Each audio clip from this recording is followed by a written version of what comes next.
Po mga bossing, 1 meter by 1 meter. Tapos yung pintuan niya 58 lang. Tutuloy na lang ho namin yan mga boss.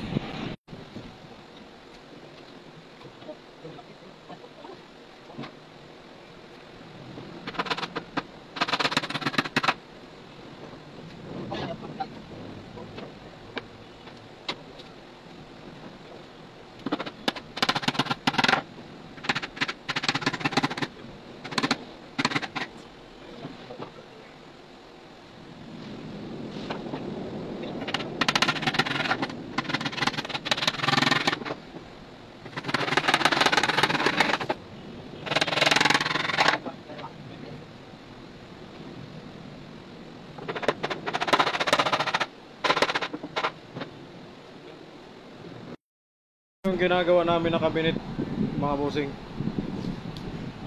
karugtong doon po sa counter table. Kasi hindi po pwedeng pag-isahin kasi 3 meter 50 yung haba niya, kaya hindi po siya magkakasya sa elevator.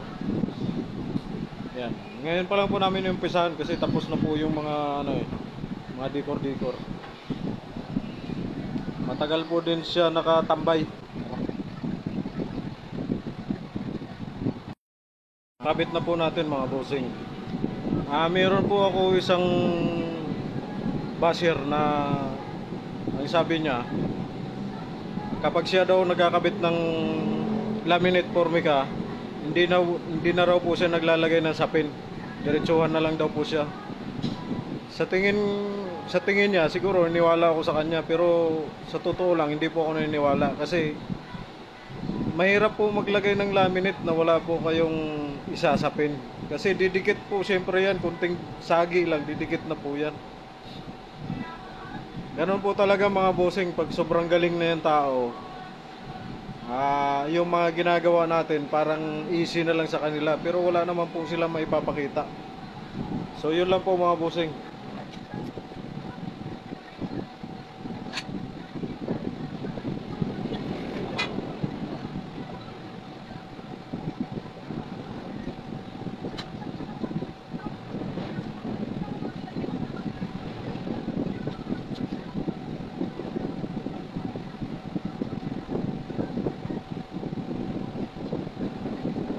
Okay na po mga bossing, na idikit na po namin.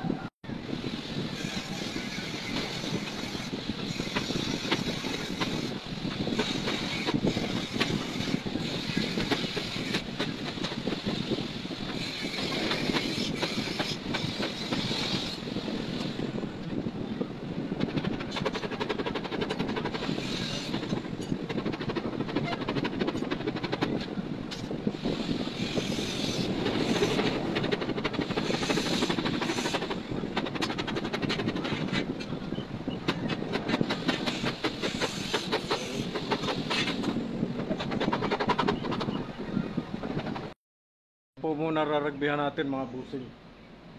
White lang po siya para po dito. Ayan, meron na po isa ron. Tatlo po yan. Dalawa pa ito. Tatlo. White.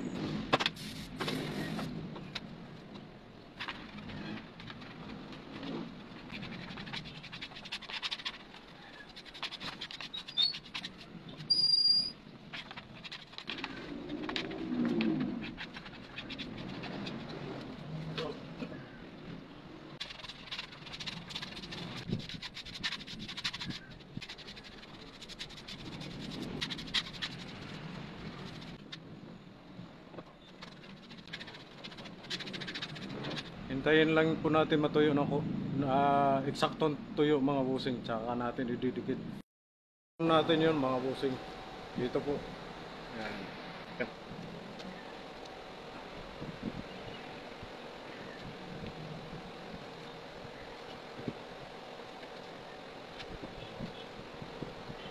Yan po mga boss, ipapako ko na lang po muna.